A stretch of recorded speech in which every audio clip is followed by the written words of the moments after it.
Yang screen record sudah siap?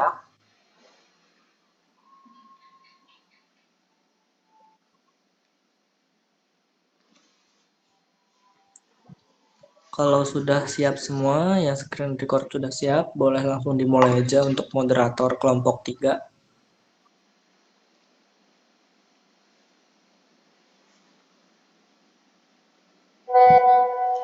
Oke, mulai.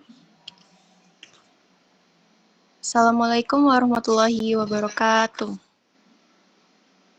Waalaikumsalam warahmatullahi wabarakatuh. Yang saya hormati Bu Frida Destini, Magister Pendidikan selaku dosen pendidikan mata kuliah peminatan C1 serta rekan-rekan sekalian yang saya banggakan. Izin memperkenalkan diri, saya Jilta Irmananda dengan MPM 2313653116 selaku moderator yang akan memoderatori jalannya presentasi kelompok 3 pada malam hari ini. Boleh slide selanjutnya?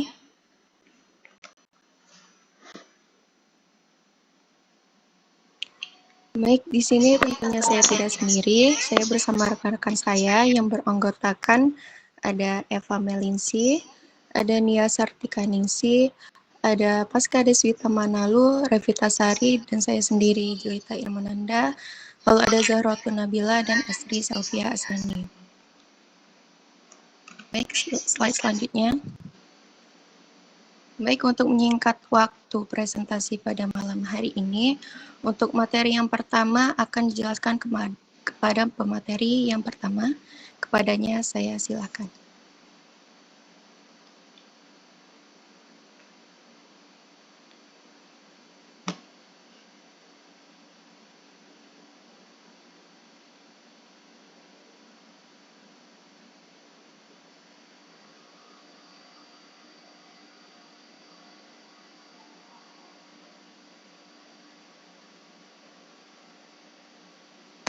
Kepada pemateri pertama, boleh silakan untuk menjelaskan materinya.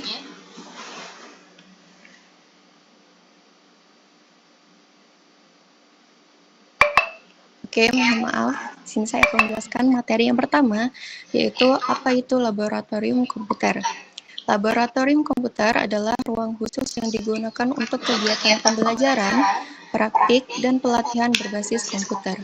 Menurut Depdiknas 2004, laboratorium komputer merupakan sumber belajar yang meningkatkan motivasi dan keaktifan peserta didik melalui pemanfaatan teknologi. Selain itu, ada komponen utama dalam laboratorium komputer. Yang pertama ada hardware, yang kedua ada software, yang ketiga ada SDM, yang keempat ada administrasi, dan yang kelima ada keamanan. Baik, untuk slide selanjutnya. Baik, untuk yang selanjutnya ada peran guru dalam pengelolaan laboratorium akan disampaikan oleh pemateri berikutnya. Kepadanya disilahkan. Baik, materi selanjutnya tentang peran guru dalam pengelolaan laboratorium. Itu ada 4. Yang nomor 1 ada pemimpin belajar, yaitu mengarahkan, mengatur, dan mengelola interaksi proses pembelajaran di laboratorium. Yang nomor 2, peran guru itu sebagai fasilitator, yaitu untuk menyediakan bantuan dan sumber daya untuk mendukung pembelajaran. Lalu yang ketiga ada peran guru sebagai motivator. Ini untuk mendorong semangat belajar siswa. Lalu yang terakhir ada peran guru sebagai evaluator, yaitu menilai proses dan hasil pembelajaran yang dilakukan di laboratorium. Sekian materi dari saya serahkan kepada pemateri berikutnya. Baik, terima kasih atas kesempatannya. Di sini saya akan membahas materi tentang tugas guru sebagai pengelola laboratorium komputer. Yang pertama, tugasnya guru itu merencanakan atau perencanaan. Di sini, guru itu ditugaskan untuk menyusun rencana kerja untuk pengembangan laboratorium komputer. Selanjutnya, merancang program kerja tahunan atau bulanan. Nah, di sini itu guru menyusun program kerja tahunan yang mencakup pembaruan perangkat, pelatihan, dan integrasi pembelajaran. Dan untuk program bulanannya sendiri itu meliputi seperti penjadwalan, pemeliharaan, dan inventarisasi. Setiap program disertai dengan target dan evaluasi. Selanjutnya, konsultasi dan koordinasi. Nah, di sini guru itu berkonsultasi dengan kepala sekolah, guru TIK, atau teknisi dalam laboratorium komputer untuk menyelaraskan kebijakan, materi, dan teknis laboratorium. Serta rapat rutin diadakan untuk evaluasi dan penyelesaian masalah. Selanjutnya, menjaga hubungan kerja yang harmonis. Di sini, guru dituntut untuk membangun kerjasama dengan semua pihak, menjaga etika kerja, serta terbuka terhadap masukan demi peningkatan layanan pada laboratorium komputer. Selanjutnya yang terakhir yaitu administrasi. Di sini guru itu bertugas untuk mencatat inventaris, mendokumentasikan setiap kegiatan yang dilakukan di laboratorium komputer. Nah, menyelenggarakan administrasi laboratorium dengan baik dan tertib akan menciptakan pengelolaan laboratorium komputer yang baik juga. Mungkin itu saja yang dapat saya sampaikan. Saya serahkan ke presentator berikutnya.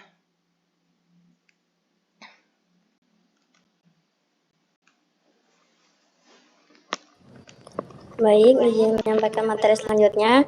Di sini ada strategi pengelolaan laboratorium komputer oleh guru. Jadi ada 4 strategi. Saya akan menyampaikan 2 strateginya. Strategi yang pertama itu ada perencanaan. Jadi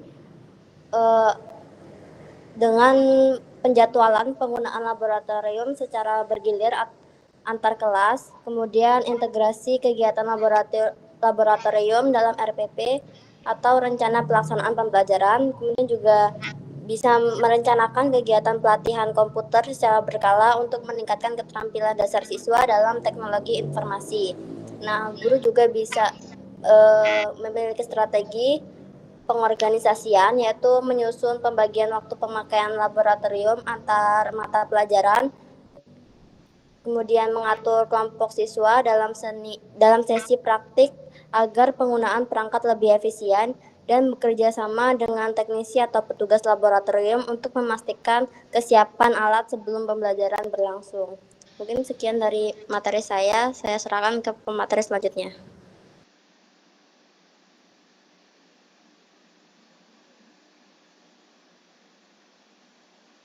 Oke, mungkin bisa next.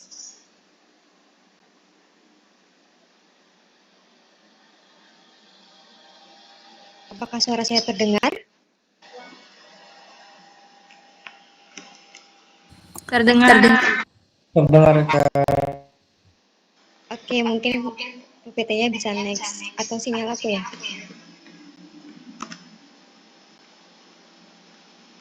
Oke. Jadi strategi pengelolaan laboratorium komputer. Strategi kan kita tahu ya bahwa itu adalah rencana atau cara atau taktik guru ya dalam mengelola laboratorium komputer. Bagaimana caranya guru itu mengelola laboratorium komputer supaya berjalan dengan baik gitu. Jadi tadi kan ada perencanaan, kemudian setelah merencanakan mengorganisasikan. Lanjut yang ketiga itu melaksanakan atau pelaksanaan. Nah di sini guru dapat menggunakan strategi yang pertama membimbing siswa saat praktik menggunakan komputer. Seperti mengetik, mengelola file, atau menggunakan perangkat lunak tertentu. Jadi guru itu sebagai pembimbing dalam pelaksanaan laboratorium komputer itu. Kemudian guru menyampaikan materi ajar melalui media digital yang ditayangkan di laboratorium. Jadi lab komputer itu bukan berarti hanya untuk praktik yang berkaitan dengan mata pelajaran TIK, tapi bisa mix atau dipadukan dengan mata pelajaran lain. Sehingga pembelajaran apapun itu, misalnya matematika, bahasa Indonesia, bahasa Inggris, tetap bisa berbantuan media digital sehingga sesuai dengan zaman gitu. Terus yang ketiga, mendorong siswa melakukan eksplorasi informasi secara mandiri melalui internet yang terkontrol. Jadi kita tahu bahwa internet kan itu sumber informasi. Jadi anak itu diberikan ruang untuk dia mengeksplorasi, tapi tetap harus diawasi supaya tetap mengeksplor sesuatu yang positif. Selanjutnya ada pengawasan. Nah, di sini penting banget pengawasan. Nah, strategi guru agar laboratorium komputer berjalan dengan baik itu yang pertama mengawasi penggunaan perangkat oleh siswa agar sesuai dengan aturan dan tujuan pembelajaran. Itu udah pasti ya. Kemudian menanamkan nilai-nilai tanggung jawab etika dalam pemanfaatan teknologi. Maksudnya di sini itu guru itu mengawasi, namun siswa itu tetap diberikan hak gitu, untuk mengeksplor, tapi tetap ditanamkan nilai-nilai tanggung jawab. Jadi ketika diberikan suatu komputer, mereka akan tanggung jawab dengan komputer itu. Bagaimana caranya memanfaatkan dengan baik dan sesuai sama SOP yang berlaku. Kemudian yang ketiga, melaporkan jika terjadi kerusakan perangkat dan menjaga kondisi lingkungan laboratorium tetap bersih dan rapi. Nah ini jadi guru nggak hanya bekerja sendiri dalam mengelola laptop, tapi bekerja sama dengan teknisi, laboran, dan kepala sekolah dan lain sebagainya. Jadi ketika ada perusakan itu langsung laporan gitu supaya lab itu tetap selalu berjalan dengan baik. Seperti itu. Cukup dari saya, mungkin next ke pembahasan selanjutnya.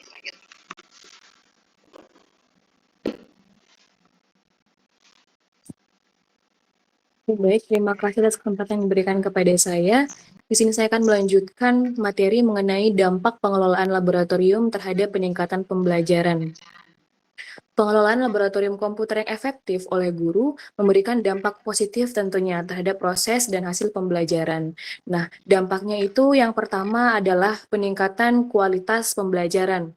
Nah, peningkatan kualitas pembelajaran ini seperti penggunaan teknologi komputer tentunya membantu guru menyampaikan materi dengan lebih jelas tentunya, kemudian visual dan menarik, sehingga siswa lebih mudah memahami konsep-konsep yang diajarkan.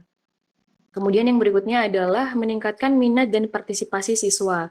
Suasana belajar yang berbeda di laboratorium tentunya mendorong siswa lebih antusias, aktif bertanya, dan termotivasi untuk belajar mandiri menggunakan sumber-sumber digital yang ada. Lalu yang berikutnya adalah pengembangan kreativitas guru dalam mengajar. Nah, tentunya guru terdorong untuk terus belajar dan menciptakan metode pembelajaran inovatif berbasis TIK yang sesuai dengan perkembangan zaman. Lalu yang berikutnya adalah fasilitasi akses informasi yang lebih luas. Nah, melalui laboratorium, siswa dapat mengakses berbagai referensi digital, kemudian menambah wawasan serta mengerjakan tugas yang memerlukan pencarian dan pengolahan data. Lalu yang berikutnya adalah penguatan kemampuan teknologi informasi siswa. Nah, dengan bimbingan guru, siswa terbiasa nih menggunakan perangkat lunak pendidikan, internet, serta aplikasi produktivitas yang relevan dengan pembelajaran dan kehidupan sehari-hari. Mungkin sekian materi dari saya. Berikutnya akan dilanjutkan oleh pemateri selanjutnya. Baik, materi selanjutnya adalah kendala dan solusi dalam proses peranan guru dalam pengelolaan laboratorium komputer untuk peningkatan pembelajaran. Yang pertama, ada kendala kurangnya kompetensi TIK guru. Solusinya, yang pertama, mengadakan pelatihan TIK secara berkala. Yang kedua, memberikan pendampingan oleh guru TIK atau teknisi sekolah. Yang ketiga, mendorong guru mengikuti sertifikasi kompetensi TIK. Kendala yang kedua yaitu keterbatasan fasilitas dan perangkat. Solusinya yang pertama ada mengusulkan anggaran BOS atau komite sekolah untuk pengadaan peremajaan perangkat. Yang kedua, menerapkan sistem jadwal rotasi agar semua siswa tetap mendapat giliran. Yang ketiga, memanfaatkan perangkat pribadi siswa jika memungkinkan. Kendala yang ketiga yaitu manajemen waktu yang kurang efisien. Solusinya yang pertama, menyusun jadwal penggunaan laboratorium secara terstruktur dan fleksibel. Yang kedua, menunjukkan koordinator laboratorium yang bertugas membantu pengelolaan. Boleh di next slide. Kendala selanjutnya yaitu kurangnya dukungan teknis. Solusinya yaitu membangun kerjasama dengan dinas pendidikan atau perguruan tinggi setempat dan memberikan pelatihan dasar troubleshooting kepada guru. Kendala yang kelima, kurikulum yang belum terintegrasi dengan penggunaan TIK. Solusinya, yang pertama, guru membuat RPP atau rancangan pelaksanaan pembelajaran berbasis TIK. Yang kedua, mengembangkan media pembelajaran digital seperti video, simulasi, dan kuis interaktif. Kendala yang keenam yaitu kurangnya kesadaran akan pentingnya laboratorium komputer. Solusinya yang pertama, menyelenggarakan workshop atau diskusi best practice tentang manfaat TIK dalam pembelajaran. Yang kedua, menampilkan hasil nyata atau output siswa dari pembelajaran berbasis komputer. Baik, itu saja materi yang dapat saya sampaikan. Saya kembalikan kepada moderator. Boleh next slide. Baik, terima kasih kepada rekan-rekan pemateri yang sudah menyampaikan materinya. Selanjutnya adalah kesimpulan, yaitu guru memiliki peran penting dalam pengelolaan laboratorium komputer untuk mendukung pembelajaran. Pengelolaan yang baik melalui perencanaan, pelaksanaan, dan pengawasan dapat meningkatkan kualitas belajar, minat siswa, dan kemampuan TIK-nya. Meski ada kendala seperti keterbatasan fasilitas dan kurangnya kompetensi, hal ini bisa diatasi dengan pelatihan peremajaan perangkat serta integrasi TIK dalam kurikulum. Baik, karena penyampaian materi dari kelompok kami telah selesai, selanjutnya akan ada sesi tanya jawab. Bagi rekan-rekan yang ingin bertanya, silakan menghidupkan fitur raise hand serta menyampaikan pertanyaannya.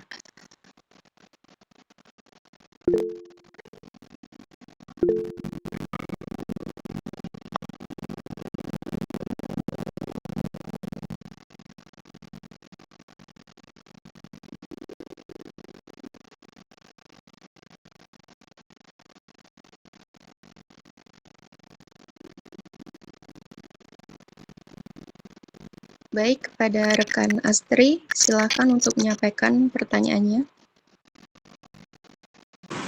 Oke, baik. Terima kasih rekan. Izin bertanya ya. Jelaskan bagaimana pelaksanaan strategi pengawasan oleh guru dapat membentuk karakter siswa dalam penggunaan teknologi. Cukup. Baik, terima kasih rekan Astri. Apakah sudah jelas pemateri? Sudah rekan. Baik, untuk yang selanjutnya, kepada rekan Artika, silakan untuk menyampaikan pertanyaannya.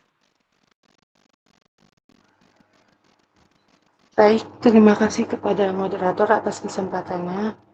Di sini saya izin bertanya, analisislah bagaimana integrasi kegiatan laboratorium dalam RPP dapat meningkatkan efektivitas pembelajaran di era digital. Apakah sudah jelas? Apakah sudah jelas rekan pemateri? Mungkin bisa diulang. Di HP ku ngelak. Mungkin bisa diulang rekan Artika? Oke, baik, saya ulangi. Analisislah bagaimana integrasi kegiatan laboratorium dalam RPP dapat meningkatkan efektivitas pembelajaran di era digital. Apakah sudah cukup? Bagaimana rekan pemateri? Apakah sudah cukup? Sudah rekan. Baik, terima kasih kepada rekan Artika. Sepertinya pertanyaan rekan sudah cukup. Terima kasih kepada rekan-rekan yang telah mengajukan pertanyaannya.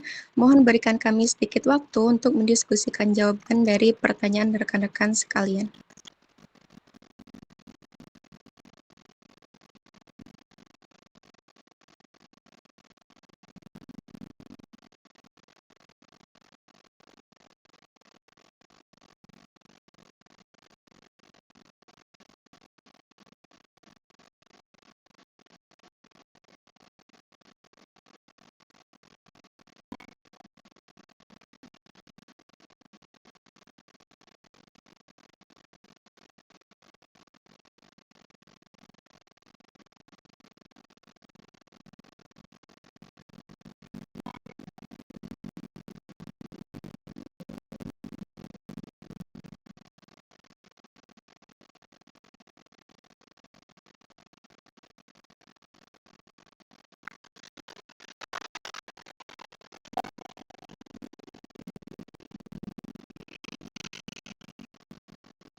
Oke, terima kasih. Di sini izinkan saya untuk menjawab pertanyaan dari saudari Artika.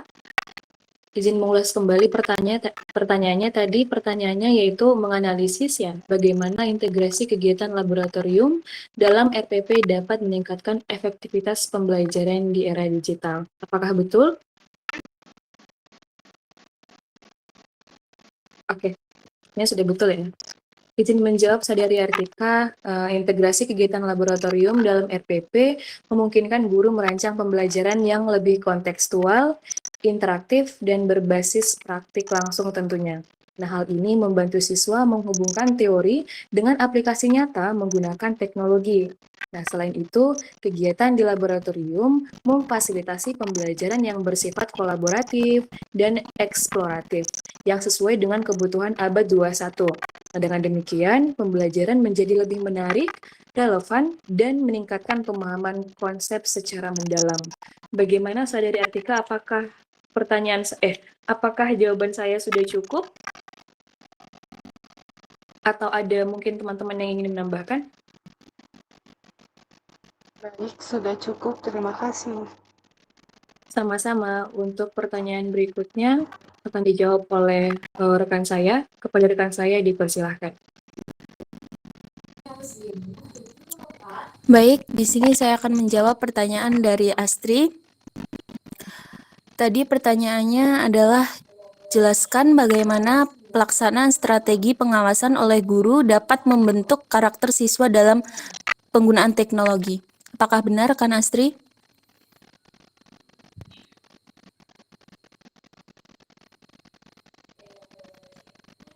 Iya, benar rekan Astri. Baik, jadi jawabannya adalah melalui pengawasan, guru tidak hanya memastikan perangkat digunakan dengan tepat, tetapi juga menanamkan nilai tanggung jawab, kedisiplinan, dan etika digital. Dengan membiasakan siswa menggunakan teknologi secara positif dan sesuai aturan, guru membantu membentuk karakter siswa yang bijak dan bertanggung jawab dalam dunia digital. Hal ini penting agar siswa tidak hanya mahir secara teknis, tetapi juga memiliki kesadaran moral dalam menggunakan TIK. Apakah sudah cukup, rekan Astri? Ya, sudah cukup rekan. Terima kasih atas jawabannya rekan Astri. Terima kasih kembali rekan Astri. Baik, saya serahkan kembali ke moderator. Baik, terima kasih kepada para pemateri dan rekan-rekan yang sudah mengajukan pertanyaannya. Selanjutnya, apakah ada rekan yang ingin bertanya lagi?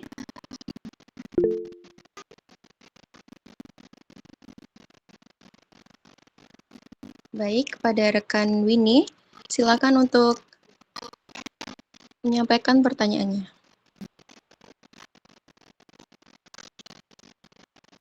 Baik, terima kasih moderator atas kesempatannya. Pertanyaan saya, bandingkan dampak dari pengelolaan laboratorium komputer yang efektif dan yang tidak terorganisir terhadap hasil belajar siswa. Itu saja, apakah sudah jelas? Apakah sudah jelas rekan pemateri? Sudah rekan. Baik, terima kasih rekan Winnie atas pertanyaannya. Baik, yang selanjutnya kepada rekan pemateri untuk menjawab pertanyaan dari rekan Winnie. Oke, baik. Langsung saya jawab ya. Izin mengulas pertanyaan dari rekan Winnie. Tadi pertanyaannya adalah bandingkan dampak dari pengelolaan laboratorium komputer yang efektif dan yang tidak terorganisir terhadap hasil belajar siswa, betul kan? Betul. Oke, kita sudah tahu ya bahwa sesuatu yang dilakukan secara efektif dengan yang tidak terorganisir, maksud saya, itu pasti berbeda. Nah, jadi pengelolaan laboratorium yang efektif menghasilkan lingkungan belajar yang tertib, dengan perangkat yang siap digunakan, kemudian materi yang dipelajari juga relevan, serta bimbingan guru yang terstruktur. Hal ini akan meningkatkan motivasi dan keterampilan TIK tentunya, dan meningkatkan pemahaman siswa. Sebaliknya, kalau misalnya laboratorium itu nggak terorganisir, cenderung menyebabkan pembelajaran terganggu, waktu terbuang, dan siswa kurang mendapatkan pengalaman praktik yang maksimal. Jadi intinya siswa kurang menguasai TIK itu sendiri. Jadi hasil belajar pun menjadi rendah karena kurangnya efektivitas dalam proses belajar. Seperti itu rekan. Apakah jawabannya sudah tepat menurut rekan atau teman-teman yang lain ingin menambahkan? Atau menyambah? Sudah cukup. Terima kasih. Terima kasih kembali. Yang lainnya sudah cukup? Kalau begitu saya serahkan ke moderator. Baik, terima kasih kepada rekan Eva yang sudah menjawab pertanyaan dari rekan Winnie tadi, dan terima kasih kepada rekan-rekan yang sudah menyampaikan pertanyaannya kepada kelompok kami. Baik, karena sudah di penghujung presentasi, saya ucapkan terima kasih kepada rekan-rekan pemateri serta rekan-rekan sekalian yang sudah turut hadir dalam presentasi malam ini. Mohon maaf jika ada salah kata atau perbuatan, dan kepada Allah hamba mohon ampun. Wabillahi taufik wal hidayah. Wassalamualaikum warahmatullahi wabarakatuh. Waalaikumsalam. Waalaikumsalam warahmatullahi wabarakatuh.